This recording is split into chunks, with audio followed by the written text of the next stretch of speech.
Hi guys, today I'm going to teach you past tense. आज मैं आपको past tense सिखाने जा रहा हूँ। अगर आपको past tense में कोई sentence बनाना हो without verbs, किसी भी verb के बगैर, तो आप sentence कैसे बनाएंगे? What will be the order of that sentence? पहले आपको क्या यूज करना है, फिर क्या करना है और फिर क्या करना है, ताकि आप अच्छे से सेंटेंस बना सके and then after practising that sentence you can speak. So guys, let's get started. Past tense. तो अगर आपको बेयर वर्ब के कोई पास्ट टेंस बनाना हो तो सेंटेंस कैसे बनाएंगे, ये उसका रूल है. So let's have a look. और अगर आपने प्रेजेंट टेंस का वीडियो अगर नहीं देखा हो तो आप प्रेजेंट टेंस का वीडियो भी अवेलेबल है, आप उसको जाके देख लें. सो आपको पता चले कि प्रेजेंट टेंस और पास्ट टेंस में क्या डिफरेंस है रूल्स के एतबार से और मीनिंग के एतबार से. सो हम लोग अब पास्ट टेंस को शुरू करते हैं. जैसे मैंने प्रेजेंट टेंस में बता दिया था कि दुनिया में कोई भी लैंग्वेज अगर आपको बोलना हो तो हम तीन तरह से बोलते हैं: affirmative, interrogative and negative. Affirmative sentence is called positive. In Hindi it is called सकारात्मक and Urdu it is called musbat. Interrogative प्रश्नवाचक in हिंदी और उर्दू में इस्तेफाम. मीन्स अगर आपको कोई क्वेश्चन बनाना हो, किसी से क्वेश्चन पूछना हो तो हम लोग इंट्रोगेटिव सेंटेंस का यूज करते हैं. देन नेगेटिव सेंटेंस, नकारात्मक वाक्य हिंदी में बोलते हैं और मनफी उर्दू में बोलते हैं. तो अगर आपको कोई नेगेटिव सेंटेंस बनाना हो तो नेगेटिव सेंटेंस का रूल यूज करेंगे. अब देखते हैं कि अफर्मेटिव सेंटेंस में सेंटेंस कैसे बनेगा. इंग्लिश के अंदर में सबसे पहले सब्जेक्ट आता है, फिर उसके बाद में आपको पास्ट टेंस है तो वाज या वर का यूज करेंगे और फिर ऑब्जेक्ट आएगा. So let's get started. अगर subject I, he, she, it, this, that या सिंगुलर, आई मतलब मैं, ही मतलब वो, शी मतलब वो स्त्रीलिंग के लिए, मुन्नस के लिए, इट बेजान चीज के लिए, दिस ये अगर आपको नजदीक में किसी चीज की तरफ इशारा करना हो तो हम दिस का इस्तेमाल करते हैं. दूर की तरफ किसी चीज का आपको इशारा करना हो तो दैट का इस्तेमाल करते हैं. फिर सिंगुलर, कोई एक वचन, वाहिद, अगर किसी आप एक चीज के बारे में आप बात करेंगे तो उसको सिंगुलर कहते हैं. तो अगर आपका subject I, he, she, it, this, that या फिर सिंगुलर में से कोई भी हो तो आप वॉज का यूज करेंगे और देन ऑब्जेक्ट, जो चीज बोलना है वो बोल देंगे. जैसे बोलना है मुझे आई वॉज फैट, मतलब मैं मोटा था. ही वॉज अ डॉक्टर, वो एक डॉक्टर था. शी वॉज अ गर्ल, वो एक लड़की थी. शी वॉज अ टीचर, वो एक टीचर थी. इट वॉज अ ब्रिज, ये एक पुल था. दिस वॉज अ मोबाइल, ये एक मोबाइल था. दैट वॉज अ कंप्यूटर, वो एक कंप्यूटर था. सिंगुलर किसी एक नाम के बारे में अगर मुझे बोलना हो, जैसे Jack was an engineer, Jack engineer था. सो आपने देखा कि जब आपको था, थी, थे इस तरह के सेंटेंस बनाना हो बगैर वर्ब के, तो हम सेंटेंस कैसे बनाएंगे? पहले सब्जेक्ट को लेंगे, फिर वॉज आ जाएगा, फिर ऑब्जेक्ट. अगर subject you, we, they, these, those plural हो तो हम लोग वर का इस्तेमाल करेंगे, WERE. मैंने सुना है कि बहुत लोग इसको वेयर पढ़ते हैं, दैट्स रॉन्ग. सो वेयर का मतलब पहनना होता है, WERE को हम वर पढ़ते हैं. इसका सही प्रोनाउंसिएशन वर होता है. अगर आप वेयर पढ़ते हैं तो आप इसको सही कर ले, करेक्ट कर लें. अब आज से इसको वर्ड पढ़ेंगे और फिर आप को जो ऑब्जेक्ट बोलना है, जो चीज बोलना है, आप वो बोल देंगे. यू मीन्स तुम, वी मतलब हम लोग, दे मतलब वो लोग, दीज मतलब ये सब, दोज मतलब वो सब. प्लूरल एक से ज्यादा, राइट. एक नाम को सिंगुलर कहते हैं और एक से अगर कोई ज्यादा नाम हो या कोई भी चीज हो उसको प्लूरल कहते हैं. हिंदी में उसको बहुवचन बोलते हैं और उर्दू के अंदर में उसको जमा कहते हैं. So let's make some sentence. Alright, कुछ एग्जांपल सेंटेंस देखते हैं. जैसे यू वर माय फ्रेंड, तुम मेरे दोस्त थे. We were in the school, हम लोग स्कूल में थे. They were doctors, वो लोग डॉक्टर थे. These were books, ये सब किताबें थी. Those were pens, वो सब पेन थे. Jack and Mac were teachers. Jack और Mac teachers थे. So देखा, Jack and Mac means दो जन है वहां पे, उसको प्लूरल कहते हैं. तो अगर सब्जेक्ट आपका you we they these those plural हो तो वर्ब का यूज करेंगे और फिर ऑब्जेक्ट. सो आपने देखा कि कहाँ पे वॉज का यूज होता है और कहाँ पे वर्ब का यूज होता है. Now we will see how to make an interrogative sentence. अब हम देखेंगे कि इंट्रोगेटिव सेंटेंस कैसे बनाया जाएगा. तो ये बहुत सिंपल है. यहाँ पे आपको वॉज और वर्ब को आपको सब्जेक्ट से पहले उसका यूज करना है और वो इंट्रोगेटिव सेंटेंस हो जाएगा. जब आप वॉज और वर्ब को उस सब्जेक्ट से पहले यूज करेंगे तो उसका माना क्या हो जाएगा, राइट. फॉर एग्जाम्पल पहले वॉज आ जाएगा, फिर उसके बाद जो भी सब्जेक्ट हो, I he she it this that singular में से उसको आप ले ले और फिर ऑब्जेक्ट लगा दीजिए. जैसे वॉज आई इल, क्या मैं बीमार था.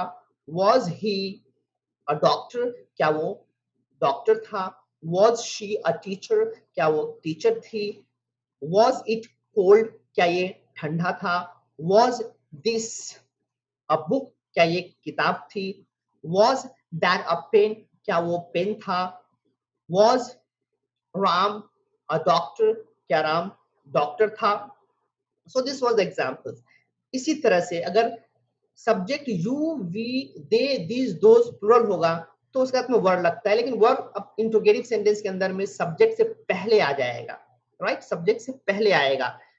सो हम कुछ सेंटेंस एग्जांपल्स के तौर पे देखते हैं. वर यू एट होम, क्या तुम घर पर थे. वर वी फ्रेंड्स, क्या हम लोग दोस्त थे. वर दे टीचर्स, क्या वो लोग टीचर्स थे. वर दीज कॉस्टली, क्या ये सब महंगा था.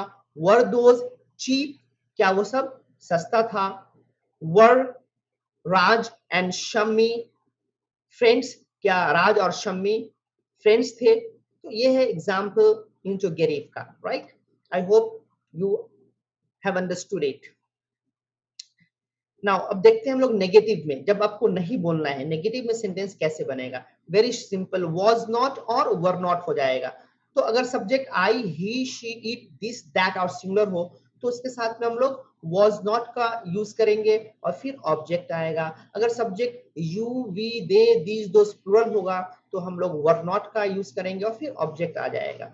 For example, I was not happy, मैं खुश नहीं था. He was not angry, वो नाराज नहीं था. She was not a teacher, वो टीचर नहीं थी. It was not tasty, ये मजेदार नहीं था. This was not a book, ये एक किताब नहीं थी. That was not a pen, वो पेन नहीं था. Raj was not a doctor, Raj doctor नहीं था. इसी तरह से यू के साथ में वर नॉट आ जाएगा. You we they these those plural. जैसे you were not my friend, तुम मेरे दोस्त नहीं थे. वी वर नॉट डॉक्टर्स, हम लोग डॉक्टर्स नहीं थे. दे वर नॉट लायर्स, वो लोग झूठे नहीं थे. दीज वर नॉट एक्सपेंसिव, ये सब महंगा नहीं था. दोज वर नॉट चीप, वो सब सस्ते नहीं थे. Raj and Michael were not friends, Raj और माइकल दोस्त नहीं थे. So guys, these were the rules of past tense. Now, यहाँ पे बहुत सारे सेंटेंस दिए हुए हैं एग्जाम्पल के तौर पे, ताकि आप उनको पढ़कर बहुत प्रैक्टिस करें तो आपको बोलना आसान हो जाएगा. आप उसके साथ में बहुत सारे न्यू वर्ड्स भी सीखने जा रहे हैं, क्योंकि इंग्लिश बोलने के लिए ग्रामर और वोकैबुलरी इक्वली इंपॉर्टेंट है. ऐसा नहीं है कि सिर्फ आप ग्रामर सीख जाएंगे तो आपको बोलना आ जाएगा. ग्रामर्स के साथ साथ में वोकैबुलरीज भी बहुत इंपॉर्टेंट है. सो हम इस एग्जाम्पल्स में दिए हुए सेंटेंस को पढ़ेंगे और अगर आपको कोई भी वर्ड्स का मीनिंग नहीं पता हो तो मैं बताने जा रहा हूं, तो आप उसको नोट डाउन करके उसको मेमोराइज कर ले, याद कर ले. सो let's get started. I was tired, मैं थका हुआ था. ही वॉज अ मैच्योर, वो अनाड़ी था. शी वॉज ओबीडियंट, वो आज्ञाकारी थी या फरमाबरदार थी। ओबीडियंट मतलब अपने से बड़ों की बात मानने वाला। इट वॉज डर्टी, ये गंदा था। जैक वॉज लायर, जैक झूठा था। दिस वॉज अ थॉर्न, ये एक कांटा था, कांटा चुभता है वो कांटा। दैट वॉज सीवेज, वो नाले का पानी था, और यानी वो पेशाब पखाने का पानी था। यू वर रिच, तुम अमीर थे। दे वर प्राउड, वो लोग घमंडी थे। नाउ प्राउड मतलब घमंडी। बहुत लोग क्वेश्चन करते हैं सर प्राउड का मतलब गर्व करने वाला भी होता है। हाँ, अगर प्राउड के साथ में आप ऑफ लगा के अगर आप बोल दे, जैसे I am proud of an Indian, मैं हिंदुस्तानी होने पे गर्व महसूस करता हूं, तो प्राउड के साथ में अगर ऑफ लगा के आप जो चीज बोलना वो बोलेंगे तो उसका मतलब होगा गर्व करने वाला। लेकिन सिर्फ प्राउड बोलेंगे तो उसका मीनिंग होगा घमंडी। और मेनी पीपल से प्राउडी, पूरे इंग्लिश लैंग्वेज में प्राउडी नाम का कोई वर्ड नहीं है, तो प्राउडी कोई वर्ड नहीं होता है। प्राउड मतलब घमंडी, और PRIDE प्राइड मतलब घमंड। सो दे वर प्राउड, वो लोग घमंडी थे। वी वर हंग्री, हम सब भूखे थे। दे वर प्रीटी गर्ल्स, वो लोग खूबसूरत लड़कियां थी। दीज वर ट्रीज, ये सब पेड़ थे। दोज वर इजी क्वेश्चंस, वो सब आसान क्वेश्चंस थे। राज एंड मैक वर वेगाबॉन्ड्स, राज और मैक आवारा थे। मुंबई में इसको टपोरी भी कहते हैं, तो टपोरी का इंग्लिश भी वेगाबॉन्ड होगा। सो राज और मैक आवारा थे या राज और मैक टपोरी थे, both are right. Now interrogative sentence, was जब पहले आएगा वॉज वर्ड, उसका माना क्या हो जाएगा, जैसा कि आपने रूल में सीख लिया है। वॉज आई एंग्री, क्या मैं गुस्सा था या क्या मैं नाराज था। Was he N orphan boy, क्या वो एक यतीम लड़का था। वॉज शी बोस्टफुल, क्या वो डिंग मारने वाली थी। बोस्टफुल मतलब डिंग मारने वाला, फेकम फाक करने वाला, बोल वचन करने वाला। सो वॉज शी बोस्टफुल, क्या वो डिंग मारने वाली थी। वॉज इट वेट, क्या ये गीला था। वॉज आसिफ योर नेबर, क्या आसिफ तुम्हारा पड़ोसी था। वॉज दिस कोल्ड, क्या ये ठंडा था। वॉज दैट वार्म, क्या वो गर्म था। वर यू जेनरस, क्या तुम लोग सखी थे। Generous sakhi in Urdu we call and in Hindi we call udaar, यानी गरीबों का बहुत मदद करने वाला, मैं फाइनेंशियली किसी का मदद करने वाला, इस call generous. So were you generous, क्या तुम सखी थे, क्या तुम उदार थे। वर वी टैरेंट, टैरेंट मतलब जालिम, बेरहम। सो वर वी टैरेंट, क्या हम लोग बेरहम थे या जालिम थे। वर दे वियर्ड, क्या वो लोग अजीबो गरीब थे। वियर्ड का मतलब होता है अजीबो गरीब, यानी कोई भी चीज आपको लगे कि यार क्या अजीब सा है ये, तो आपके लिए जो भी चीज अजीब सा हो, जैसे कोई फटा हुआ जींस पहना होता है, किसी किसी लोगों को लगता है क्या अजीब यार कपड़ा पहना है, तो दैट इज वियर्ड ड्रेस। किसी के बाल अलग तरह से कटे होते हैं और आपको लगता है यार क्या अजीब आदमी है, तो दैट कोई भी चीज आपको अजीब लगे, अजीब और गरीब लगे, तो उसके लिए आप वियर्ड का यूज कर सकते हैं। वर दे वियर्ड, क्या वो लोग अजीब गरीब आदमी थे। वर जैक एंड मैक फॉरगेटफुल, क्या जैक और मैक भुलक्कर थे। वर दे शैबी, क्या वो लोग मैले कुचले या गंदे थे। वर द नाइफ्स ब्लंट, क्या छुरियां भोथर थी या क्या छुरियां कुंद थी। ब्लंट मतलब जिसमें धार में ज्यादा धार नहीं हो, राइट। सो शार्प दम धारदार तेज, और ब्लंट जिसमें धार ज्यादा ना हो, that is called blunt. So were the knives blunt, क्या छुरियां धार थी। नाइफ्स, नाइफ की जमा है, नाइफ का प्लूरल है KNIFE, नाइफ मतलब एक छुरी, KNIVE बहुत छुरियां, knives. So were the knives blunt, क्या छुरियां धारदार नहीं थी। Now negative sentence, I was not ruthless, मैं बेरहम नहीं था। ही वॉज नॉट प्रूडेंट, वो होशियार नहीं था। शी वॉज नॉट स्किलफुल, वो माहिर नहीं थी। इट वॉज नॉट फ्रेजाइल, ये नाजुक नहीं था। फ्रेजाइल जो जल्दी टूट जाता हो, जैसे आप कप ले लें जो चाइना बोन का यानी चीनी मिट्टी का कप होता है, या कोई भी ऐसी चीज जो जल्दी टूट जाती हो, दैट इज कॉल्ड फ्रेजाइल, नाजुक। So it was not fragile, ये नाजुक नहीं था। Bilal was not show off, Bilal दिखावा करने वाला नहीं था। शो ऑफ मीन्स दिखावा करने वाला, राइट। जो मेरे पास ये है वो है, दैट दिखावा करने वाला is called show off. So Bilal was not show off, Bilal दिखावा करने वाला नहीं था। यू आर नॉट कॉन्फिडेंट, तुम कॉन्फिडेंट नहीं थे। कॉन्फिडेंट मतलब आत्मविश्वासी, जो अपने आप पे खुद विश्वास रखता हो, that is called confident. And Urdu में एतमाद, पुर एतमाद आदमी, जो खुद पे कॉन्फिडेंस रखता हो। So you were not confident, तुम कॉन्फिडेंट नहीं थे। वी वर नॉट सिनर, हम लोग गुनहगार नहीं थे या पापी नहीं थे। दे वर नॉट एक्साइटेड, वो लोग पुरजोश नहीं थे। Jack and Mac were not guilty, Jack और मैक कसूरवार नहीं थे। गिल्टी मतलब मुजरिम। सो जैक और Mac were not guilty, Jack और मैक मुजरिम नहीं थे। दिस वॉज नॉट रिडिकुलस, यह बकवास नहीं था। That was not crematorium, crematorium Mashan या शमशान घाट जहां पे लाश को जलाया जाता है, that is called crematorium. So that was not crematorium, वो शमशान नहीं था।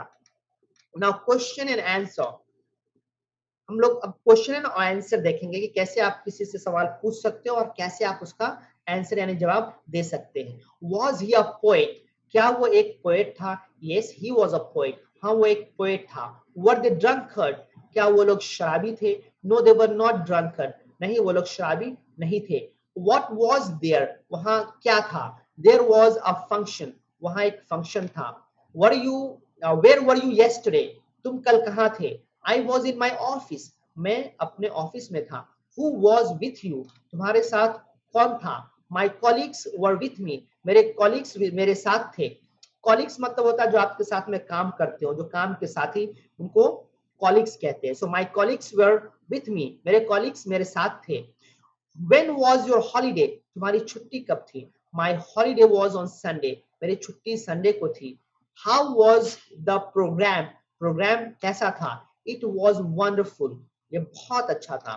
Whose mobile was that, वो किसका मोबाइल था? That was Ragib's mobile, वो रागिब का मोबाइल था। How many people were there, वहां कितने लोग थे?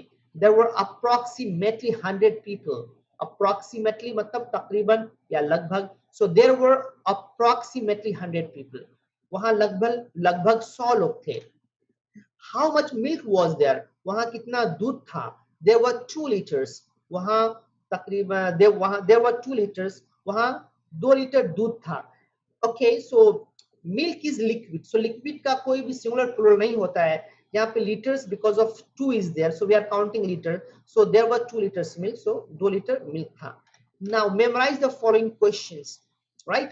अब इन क्वेश्चंस को अगर आप याद कर लो तो that will become very easy, आपके लिए बहुत आसान हो जाता है। अगर आप किसी से कुछ क्वेश्चन पूछना चाहते हैं तो आपके लिए बात करना आसान हो जाएगा। So I would recommend you guys, memorise this questions, आप इन क्वेश्चंस को याद कर लें, right? What was his name, उसका नाम क्या था? What was his father's name, उसके फादर का क्या नाम था? हाउ ओल्ड वाज ही, वो कितने साल का था या उसकी उम्र क्या थी? वेयर वॉज ही फ्रॉम, वो कहाँ से था यानी कहाँ का रहने वाला था? वेयर वॉज हिज हाउस, उसका घर कहाँ था? हुज कार वॉज दैट, वो किसकी कार थी? How many students were there in the class, class में कितने स्टूडेंट थे? How much money was there in the bank, bank में कितना पैसा था? How much water was there, कितना पानी था? How many people were there, वहां कितने लोग थे? When was the match, match कब था? What time was your train, तुम्हारी ट्रेन कितने बजे थी? व्हाट टाइम मींस कितने बजे, so what time was your train, तुम्हारी ट्रेन कितने बजे थी? Who was her favourite student, उसका फेवरेट यानी पसंदीदा स्टूडेंट कौन था? सो गाइस, ये पास्ट टेंस का कंप्लीट एक्सप्लेनेशन था एग्जांपल्स के साथ।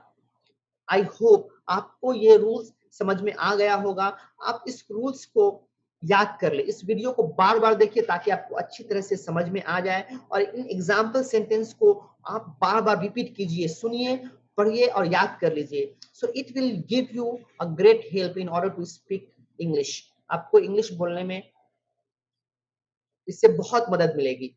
सो guys, once again, like many people have subscribed this channel, आपने इस चैनल को सब्सक्राइब किया है।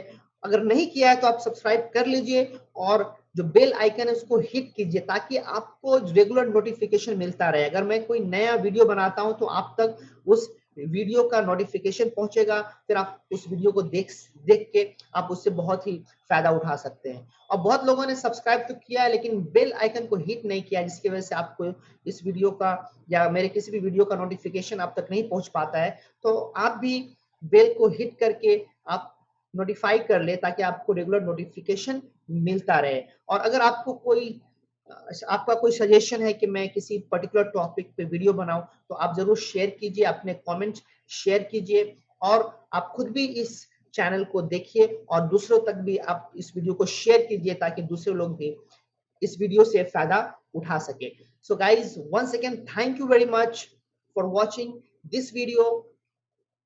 Keep connected, keep watching, and catch you in next video. Thank you very much. May God bless you.